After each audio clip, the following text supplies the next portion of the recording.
নমস্কার, আজকে অবশিষ্ট রুটি দিয়ে মজাদার একটি নাস্তা রেসিপি তৈরি করে দেখাবো। এর জন্য প্রথমেই নিয়ে নিতে হবে রুটি।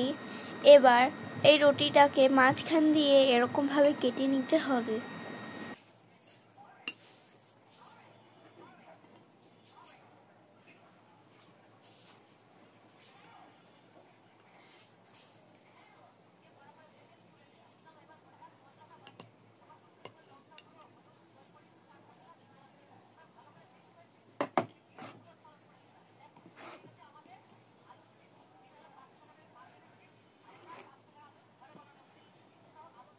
এরকম করে অনেকগুলোকে কেটে নিয়ে এবার একটি বাটিতে নিয়ে নিতে হবে ডিম। একটি ডিম দিয়ে দেব। এবার এর মধ্যে দিয়ে দিতে হবে পেঁয়াজ কুচি দিয়ে এবার এর মধ্যে দিয়ে দেব মরিচ কুচি, ধনিয়া পাতা কুচি।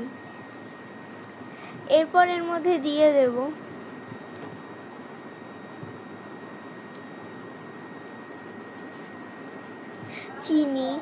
চিনি এবার লবণ দিয়ে এরপর সব ভালো মতো একসাথে মিশিয়ে নেব।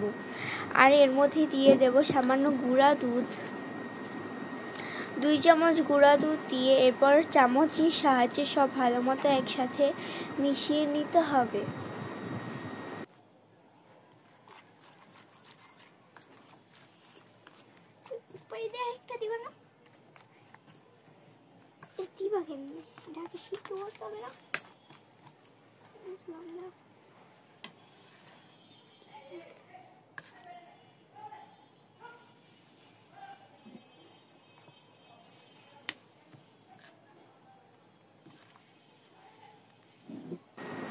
সব ভালো মতো মিশিয়ে নেওয়ার পর এবার উপর থেকে পাউরুটিগুলোকে দিয়ে সব ভালো মতো একসাথে নাড়িয়ে নেব।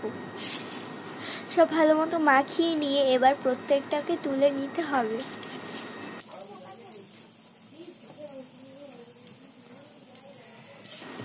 এবার এগুলোকে কড়াইতে তেল দিয়ে এর মধ্যে ভেজে নিতে হবে।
ব্যাস, তাহলেই তৈরি হয়ে যাবে মজাদার বিকালের নাস্তা রেসিপি।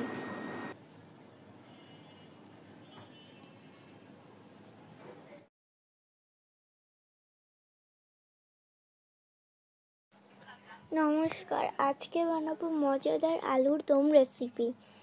এর জন্য প্রথমেই নিয়ে নিতে হবে আলু। এরকম সাইজের আলুগুলো নিয়ে এবার ধুয়ে ছোলা ছাড়িয়ে রাখতে হবে। এবার নিয়ে নিতে হবে জিরা বাটা ও নারকেল সরিষা বাটা। এরপর একটি বাটিতে নিয়ে নিতে হবে লবণ, হলুদের গুঁড়ো, মরিচের গুঁড়ো, ধনিয়ার গুঁড়ো। এরপর সামান্য জল দিয়ে খুব ভালো মতো মিশিয়ে নিতে হবে মশলাগুলোকে।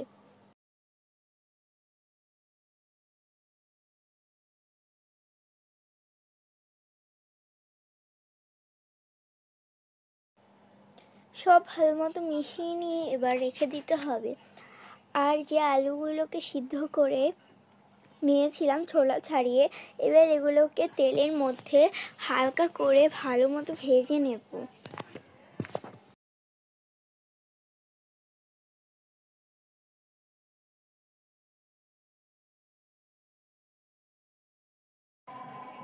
ভেজে নিয়ে এবার তুলে রেখে দিতে হবে।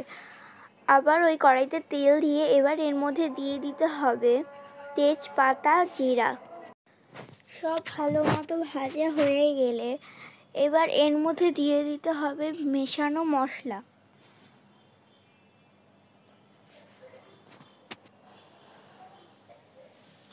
মশলাটা দিয়ে এবার এর মধ্যে দিয়ে দেব আদা রসুন বাটা। এরপর সব ভালো মতো একসাথে আবার নাড়িয়ে নেব। এবার দিয়ে দিতে হবে সরিষা ও নারিকেল বাটা। সরিষা ও নারিকেল বাটা দিয়ে আবার সব ভালো মতো নাড়িয়ে নিয়ে এবার ভেজে রাখা আলুগুলোকে দিয়ে দিতে হবে।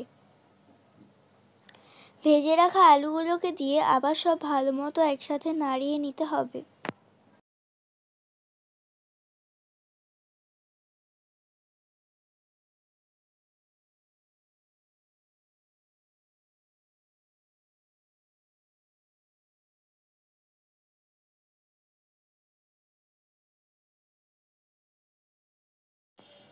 সব ভালো মতো নাড়িয়ে নিয়ে এবার দিয়ে দেবো চিনি।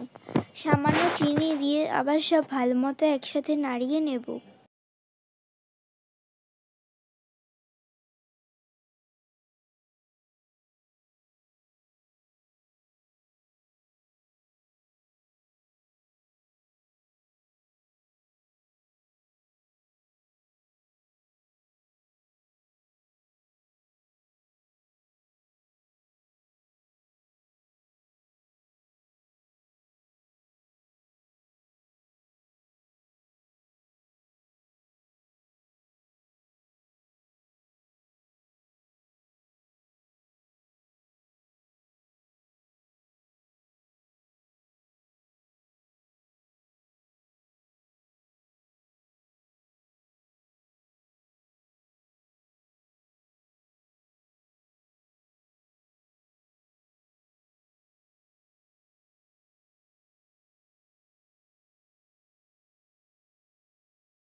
এবার দিয়ে দেব সামান্য জল। জল দিয়ে এরপর সব ভালো মতো একসাথে নাড়িয়ে নেব।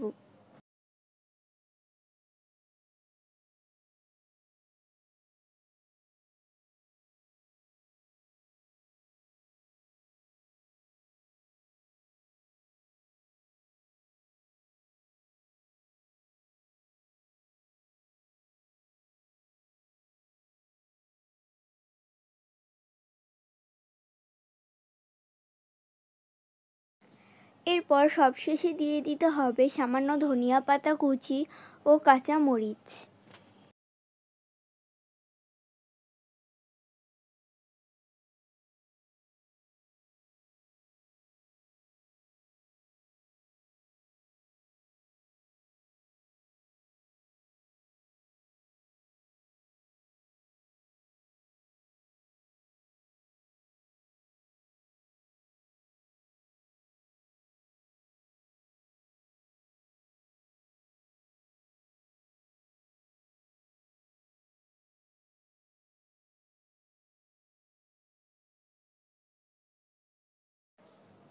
ব্যাস, তাহলেই তৈরি হয়ে যাবে মজাদার আলুর দম, যেটা ভাত দিয়েও খেতে মজা এবং রুটি দিয়ে আরও বেশি।